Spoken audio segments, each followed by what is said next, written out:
السلام علیکم ورحمۃ اللہ وبرکاتہ۔ عزیز طلبہ کیسے ہیں آپ؟ امید کرتا ہوں بالکل خیریت سے ہوں گے۔ بہت سارے بچوں نے یہ میسیجز کیے ہیں بار بار، اور کچھ اساتذہ نے بھی ریکویسٹ کی ہے کہ جی اس حوالے سے بچوں کو گائیڈ کریں کہ جو پیپر ہے اس میں اسٹوڈنٹس نے کیا کرنا ہے اور کیا نہیں کرنا۔ جو بورڈ کا پیپر ہے اس میں بہت ساری باتیں ایسی ہیں جو کرنے کی ہیں، بہت ساری ایسی باتیں ہیں جو نہ کرنے کی ہوتی ہیں۔ وہ جو کرنے کی ہیں زیادہ تر لوگوں کو پتہ ہوتا ہے، لیکن جو نہ کرنے کی ہیں اس کا بالکل پتہ نہیں ہوتا، اور اس کا نقصان بھی زیادہ ہوتا ہے۔ جو باتیں نہیں کرنی اس کو آپ کرتے ہیں تو پھر وہ نقصان دیتا ہے۔ پیپر چیک کرتے ہوئے ایگزامینر اس سے تنگ ہوتا ہے تو غصہ آتا ہے، غصہ وہ پھر پیپر پہ نکالتا ہے، اور اگر ایک ایک سوال میں سے ایک ایک نمبر بھی وہ آپ کا کاٹ دے تو پرچے میں ظاہر ہے 15-16 سوال تو ہوتے ہی ہیں، پھر آپ کا ٹھیک ٹھاک نقصان ہو جاتا ہے۔ اور اگر آپ 6 سے 8 پرچے دے رہے ہیں تو پھر آپ 150 سے لے کے 200 تک نمبر اپنے کھو بیٹھتے ہیں اس قسم کے کام کر کے۔ تو اس لیے یہ لازماً آپ چند باتیں جو ہیں وہ ذہن میں رکھیں، کیا آپ نے کرنا ہے اور کیا نہیں کرنا۔ بہت ساری باتیں بتا رہا ہوں، یہ مکس اپ بھی ہو جائیں گی، کیا کرنا ہے کیا نہیں کرنا، اور آخر میں بہت ساری باتیں یہ بتاؤں گا کہ کیا آپ نے نہیں کرنا۔ وہ باتیں زیادہ امپورٹنٹ ہوں گی۔ بہرحال سب سے پہلے آپ ذہن میں یہ بات رکھیں کہ جب آپ پیپر میں جاتے ہیں تو گھر سے جاتے ہوئے ہی آپ اپنے پاس کچھ چیزیں دیکھ لیا کریں، جن میں سے جو ہے وہ کالا پین ہونا چاہیے، آپ کے پاس نیلا پین ہونا چاہیے۔ سیاہی والا کٹ پین استعمال کریں تو زیادہ اچھی بات ہے، نہیں تو اپنی مرضی سے اپنے ہاتھ پر جو پین فٹ آ رہا ہو اسی کو استعمال کریں۔ باقی آپ کے پاس ایک اسکیل ہونا چاہیے، آپ کے پاس کالا نیلا کٹ مارکر ہونا چاہیے، آپ کے پاس کلپ بورڈ ہونا چاہیے۔ ایک اسٹیپلر اگر آپ کے پاس اپنا ہو تو یہ بہت اچھی بات ہے، چونکہ اسٹیپل کرتے ہوئے پھر آپ کو کنجوسی سے کام نہیں لینا پڑتا۔ اوپر نیچے اور درمیان میں سے 3 جگہوں سے آپ نے اسٹیپل کرنا ہوتا ہے۔ ایک آدھ آپ کے پاس جو ہے نا وہ گھڑی لازمی ہونی چاہیے، مطلب ہے کہ گھڑی میں اگر آپ ٹائم دیکھیں گے تو اب آپ کا ٹائم مینیج رہے گا، ورنہ پھر آپ کے لیے مسائل بنیں گے۔ آپ کو پتہ بھی نہیں ہوتا، بار بار آپ پوچھیں گے ایگزامینر سے ٹائم کیا ہو گیا تو پھر اس کو بھی غصہ آتا ہے۔ یہ گھڑی آپ کے پاس اپنی ہونی چاہیے، اور ہر سوال پہ آپ نے ٹائم مینیج کرنا ہے۔ اگر 5 منٹ کا سوال ہے تو آپ 4 منٹ اس کو دیں، کیونکہ ہر سوال میں سے ایک ایک منٹ بچا کر آپ نے آخر میں پورے پیپر کو ریویو بھی کرنا ہوتا ہے، اور ریویو کرنے کے بعد لائنیں لگانی ہے، ڈیکوریشن وغیرہ کرنی ہے، جو بھی آپ نے کام کرنے ہیں، اسٹیپل کرنا ہے، ترتیب دینی ہے پرچے کو، یہ سارے کام آپ نے خود کرنے ہوتے ہیں۔ میں ای شیٹ کے حوالے سے بات نہیں کر رہا، دوسری شیٹ کی بات کر رہا ہوں، وہ تو آلریڈی مینیجڈ ہوتی ہے۔ میں ان پرچوں کی بات کر رہا ہوں جس میں ای شیٹ استعمال نہیں ہوتی، ٹھیک ہے، جیسے اردو کا ہو گیا، اسلامیات کا ہو گیا، پاک اسٹڈی کا ہو گیا، اس طرح کے دیگر پرچے۔ تو اچھا، لائنوں کے لیے آپ الگ سے مارکر رکھا کریں، کیونکہ وہ مارکر جو آپ استعمال کرتے ہیں کٹا ہوا یا دوسرا، وہ پھر جب آپ استعمال کرتے ہیں لائنوں پہ تو لائنوں کے لگانے سے پھر وہ ظاہر گھس جاتا ہے، پھر وہ خراب ہو جاتا ہے، اس کے لیے الگ مارکر رکھیں، ٹھیک ہے۔ دوسرا پوائنٹ آپ ذہن میں یہ رکھیں کہ سب سے پہلے پورا پیپر پڑھا کریں۔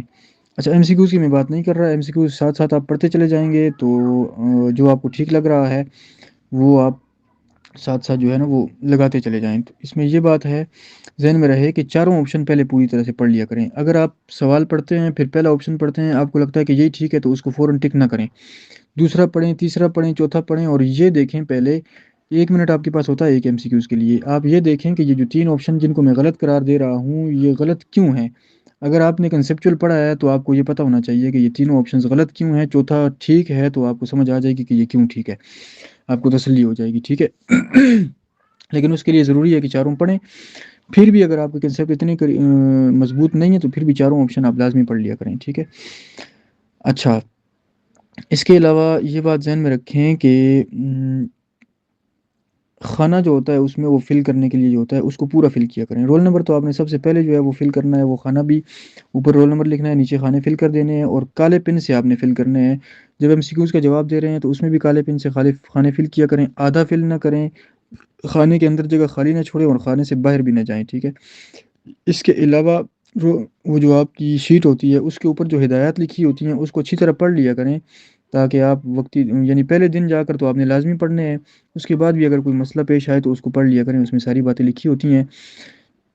اس کے علاوہ یہ بات ذہن میں رکھیں کہ اسٹیپل لازمی کریں پرچے کو۔ آپ نے اگر پیپر پورا کر لیا ہے تو آپ اسٹیپل لازمی کریں۔ اگر آپ اسٹیپل نہیں کرتے، آپ کا پرچہ اس میں سے گر جاتا ہے، بورڈ کے پیپر میں ادھر ادھر ہو جاتا ہے، تو پھر اس کو کوئی بھی بندہ اتنی جو ہے وہ دیانتداری سے کام نہیں لیتا وہاں کہ وہ آپ کا پرچہ اٹھائے اور اس کو پھر جو ہے وہ میچ کرتا رہے۔ اس پر ظاہر ہے اور کچھ تو لکھا ہوا بھی نہیں ہوتا، پتہ نہیں چلتا کہ کس کا ہے، تو اس کو پھر دوبارہ اس میں شامل کرنا کافی مشکل ہو جاتا ہے۔ اور ظاہر ہے وہاں بیٹھے ہوئے لوگ پھر اپنے پیسے کمانے کے لیے بیٹھے ہوتے ہیں، وہاں تو 1 منٹ میں 2 منٹ میں وہ 25 سے 30 روپے کمانے کی کوشش کرتے ہیں۔ آپ کے پرچے کو اٹھا کر کوئی بھی جو ہے وہ میچ نہیں کرے گا، اس میں اس کے گھنٹوں ضائع ہو جائیں گے۔ تو اسٹیپل لازمی کیا کریں، درست جگہ سے کیا کریں، اوپر سے، نیچے سے اور درمیان سے۔ یہ بات پہلے بھی بتا چکا ہوں، پھر بتا رہا ہوں کہ یہ کیا کریں. اوپر سے جب آپ اسٹیپل کرتے ہیں اور بعد میں اوپر والا حصہ کٹ جاتا ہے تو پیچھے وہ فائدہ نہیں رہتا. اپنا اسٹیپلر پاس رکھیں اور اوپر سے، درمیان سے اور نیچے سے اسٹیپل کریں. اوپر سے نہیں بھی کرتے تو درمیان سے لازمی کر لیا کریں. ٹھیک ہے، پرچوں کو ترتیب سے کر کے اسٹیپل کر لیا کریں. ٹھیک ہے. اچھا، اس کے علاوہ یہ ہے کہ کوئی بھی صفحہ ہے اس کو پورا کور کیا کریں. ایسا نہیں ہے کہ آپ نے پرچے میں جو ہے وہ درمیان درمیان میں لکھنا شروع کر دیا اور آپ سمجھ رہے ہیں کہ مجھے جو ہے وہ صفحے زیادہ ہو جائیں گے تو مجھے نمبر زیادہ ملنا شروع ہو جائیں گے. ایسا نہیں ہے، اس طرح نہیں ہوتا. ناپ کے کوئی نمبر نہیں دیتا. یہ آپ کے کنسیپٹ ہمیشہ سے غلط رہے ہیں اور غلط ہیں. ہم خود بورڈ میں بیٹھ کے یہ ساری چیزیں دیکھتے ہیں اور اس میں کوئی ایسی بات نہیں ہے کہ آپ کو ناپ کے نمبر دیے جاتے ہوں. ٹھیک ہے. اس کے علاوہ 7ویں نمبر پہ یہ پوائنٹ ڈیزائن میں رکھیں کہ اگر آپ کوٹیشن لکھ رہے ہیں تو اس کے لیے یہ ہوتا ہے کہ دائیں بائیں جو بارڈر لائن لگی ہوئی ہے اس سے آدھا آدھا انچ آپ نے آگے کر کے اندر کر کے کوٹیشن لکھنی ہوتی ہے. اور انورٹڈ کاماز میں، واوین میں اس کو آپ نے لکھنا ہوتا ہے اور نیلے ہی سے لکھنا ہوتا ہے، کالے سے نہیں لکھنا ہوتا. اس کے علاوہ یہ بات ذہن میں رکھیں کہ جو سیکشن شروع کریں اسی کو پہلے ترتیب سے مکمل کر لیا کریں. ایسا نہ ہو کہ آپ ایک سیکشن شروع کر رہے ہیں، چاہے سیکشن سی آپ کو آتا ہے اس کو بے شک پہلے شروع کر لیں لیکن اس کو پھر ختم کر کے چھوڑیں. ایسا نہیں ہے کہ آپ نے سیکشن بی شروع کیا، بیچ میں سیکشن سی کا کہیں سے کوئی نقل مل گئی آپ کو اور وہ شروع کر رہے ہیں، پھر اس کو جلدی جلدی کر کے پھر سیکشن بی شروع کر رہے ہیں. تو اس کا واضح مطلب یہ ہوتا ہے کہ آپ کو نقل ملی ہے اور آپ نے کیا ہے، بعد میں جو پھر جو ہے وہی سیکشن شروع کر دیا ہے. اس کا نقصان یہ ہوتا ہے کہ بعض اوقات بورڈ آفس میں تقسیم ہو جاتے ہیں کہ جی آپ نے سیکشن اے چیک کرنا ہے، آپ نے سیکشن بی چیک کرنا ہے. تو اب سیکشن اے جس نے چیک کرنا ہے وہ شروع سے جائے گا، جہاں ختم ہو جائے گا وہاں چھوڑ کے چلا جائے گا. دوسرا بندہ چیک کرے گا، وہ اپنا سیکشن چیک کر لے گا، تو آپ کے سوالات رہ جائیں گے. بہرحال اس کو دوبارہ بھی چیک کیا جاتا ہے، رہتے تو نہیں ہے، رہنے نہیں دیا جاتا، لیکن پھر بھی چانسز تو ہیں کہ آپ کے سوالات رہ جائیں اور اس کو ممکن ہے کہ اس کو کراس بھی کر دیا جائے، کیونکہ اس کا واضح مطلب ہوتا ہے کہ آپ کو درمیان میں سے نقل ملی ہے. ٹھیک ہے. اس کے علاوہ آپ یہ بات ذہن میں رکھیں کہ شروع میں واضح طور پر سیکشن لکھ لیا کریں، سیکشن کی ہیڈنگ دے دیا کریں. سیکشن بی ہے، اب ہر سوال کے ساتھ آپ بار بار سیکشن نہ لکھیں، یہ تنگ کرتا ہے ایگزامینر کو بھی. اور اسی طرح ہر سوال کے جو مختلف جز ہوتے ہیں ان جزوں کو لکھتے ہوئے سوال نمبر بار بار ساتھ نہ لکھا کریں. اگلی بات یہ بھی ذہن میں رہے کہ سوال نمبر لازمی ہوتا ہے. سوال اور جواب کی ہیڈنگ دینا بہت ضروری ہے، ساتھ میں نمبر دینا بڑا ضروری ہوتا ہے. اور نمبر آپ نے وہ دینا ہوتا ہے جو پیپر میں ہوتا ہے. ایسا نہیں ہے کہ آپ پہلے نمبر پہ 5واں سوال کر رہے ہیں جو کوشچن پیپر میں ہے اور آپ اس کو نمبر 1 دے رہے ہیں، تو یہ غلط طریقہ ہے. ٹھیک ہے. آپ نے وہی نمبر دینا ہے جو پیپر میں موجود ہے، یعنی کہ سوال نمبر 5 ہی لکھنا ہے. اس کے علاوہ ہر سوال کے بعد ایک آپ نے لائن چھوڑنی ہے، اس میں 2 لائنیں آپ نے لگا دینی ہے چھوٹی چھوٹی مختصر، جس سے پتہ چلے کہ سوال ختم ہو گیا ہے. اور درمیان میں خواہ لائنیں نہ لگایا کریں. بعض اوقات سوال ایسا ہوتا ہے جس میں 2 چیزیں پوچھی گئی ہیں اور 2 چیزوں کو آپ ہیڈنگز کے ساتھ الگ الگ ایکسپلین کر رہے ہیں اور ایک کو ایکسپلین کرنے کے بعد آپ پھر لائن لگا رہے ہیں، پھر جو ہے وہ دوسرا شروع کر رہے ہیں. تو سوال جب تک ختم نہ ہو جائے اس وقت تک آپ لائن نہ لگائیں. یہ وہ مسٹیکس میں بتا رہا ہوں جو ہم نے دیکھی ہیں، تبھی تو بتا رہا ہوں. سارے اسٹوڈنٹس یہ مسٹیک نہیں کرتے لیکن بہت سارے یہ کر رہے ہوتے ہیں. ٹھیک ہے.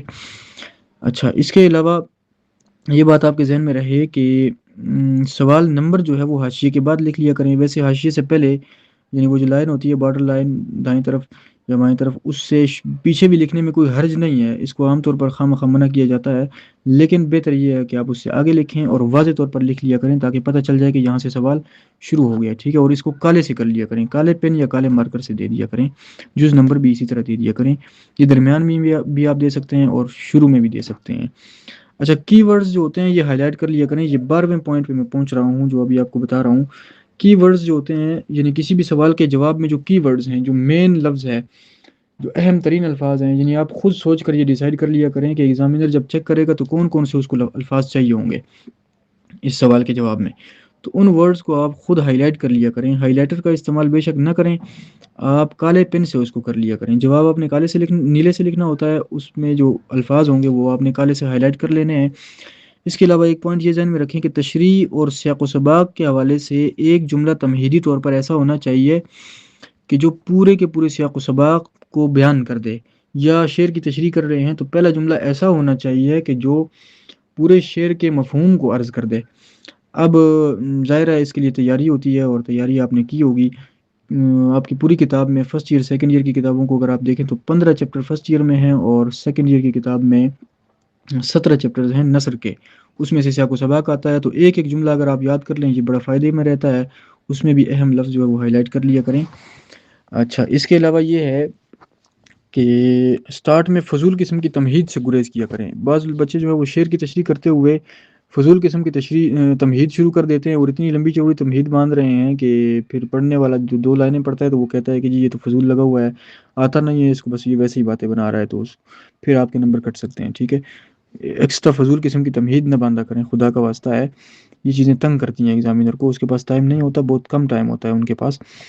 اچھا، اس کے علاوہ یہ ہے کہ مضمون جب آپ لکھتے ہیں سیکنڈ ایئر میں، اگر آپ پڑھ رہے ہیں تو میری بات غور سے سنیں، مضمون کی جو مین ہیڈنگ ہے اوپر جو بڑی ہوتی ہے اس کو لازمی آپ لکھا کریں۔ بعض بچے اس کو چھوڑ دیتے ہیں، اس کے نمبر ہوتے ہیں، وہ باقاعدہ ایک اسٹیپ شمار ہوتا ہے۔ باقی جو ذیلی ہیڈنگز ہوتی ہیں وہ اگر آپ نہ دیں تو اچھی بات، دیں تو تب بھی اچھی بات، کیونکہ اصولاً تو ہوتی نہیں ہے مضمون کی ہیڈنگز، جو ذیلی ہیڈنگز ہیں وہ نہیں ہوتی، لیکن اگر آپ دے دیں تو اس سے ایگزامینر کو بھی فائدہ ہوتا ہے، اس کو پتہ چلتا ہے کہ کس کس پہلو پہ بات ہوئی ہے، اس لیے اس کو نمبر دینے میں آسانی ہوتی ہے۔ اس میں کوئی حرج نہیں ہے، خوبصورت کر کے ہیڈنگز دے دیا کریں، ٹھیک ہے؟ اور لیکن یہ بات ذہن میں رہے کہ اس کی تمہید، مضمون کی جو تمہید ہے اس کا وہ بھی بڑا اہم ہونا، صاف ستھرا ہونا چاہیے، دلچسپ ہونا چاہیے، جامع ہونا چاہیے، مختصر ہونا چاہیے، اور جو اس کا اختتام ہے وہ بھی بڑا امپورٹنٹ ہوتا ہے، یہ بھی بڑا ضروری ہوتا ہے، کیونکہ شروع میں اگر اس کو لگا کہ یہ معلومات غلط لکھی ہوئی ہیں تو بس پھر وہ سمجھے گا کہ مضمون اپنی طرف سے سارا کچھ اسی طرح لکھا ہوا ہے۔ تو یہ اس کا آغاز اور اختتام یہ دونوں ٹھیک ہونی چاہیے۔ نفس مضمون میں آپ مختلف پہلوؤں پہ بات کر سکتے ہیں۔ اس کے علاوہ یہ بات ذہن میں رکھیں کہ تعریف کے ساتھ ساتھ مثالیں لازمی دیا کریں۔ بعض اوقات سوال پوچھا ہوتا ہے کہ فلاں چیز کی تعریف کریں اور مثالوں کا نہیں کہا گیا ہوتا، تو آپ سمجھتے ہیں کہ بھائی مثال نہیں پوچھی ہوئی تو ہمیں بتانی بھی نہیں ہے۔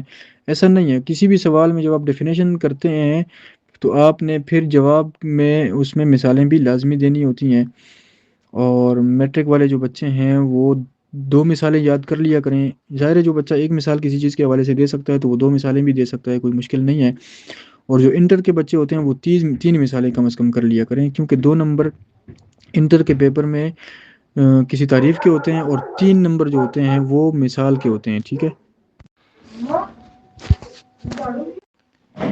اچھا، یہ بات آپ ذہن میں رکھیں کہ شعر نمبر 1 یا شعر نمبر 2 کی ہیڈنگ ضرور دیا کریں، اور شعر بھی لکھ لیں تو اس میں کوئی حرج نہیں ہے، اس میں اتنا وقت نہیں لگتا، لیکن شعر اگر آپ پورا نہیں لکھ سکتے تو آپ شروع کا سٹارٹنگ پوائنٹ اس کا لکھ لیا کریں، 1-2 الفاظ، اور پھر اس کے بعد ڈیش ڈیش کر کے آخری الفاظ لکھ لیا کریں، تاکہ پتہ چلے کہ فلاں جز آپ کر رہے ہیں، اور جز نمبر بھی لازمی لکھا کریں کہ میں فلاں جز کر رہا ہوں، ٹھیک ہے؟ الف ہے یا بے ہے، ظاہر ہے اس میں آپشن ہوتا ہے، چوائس ہوتی ہے، تو آپ جو والا چنتے ہیں اس کو آپ ہائی لائٹ کر دیا کریں، واضح طور پر بتا دیا کریں کہ فلاں جز ہو رہی ہے۔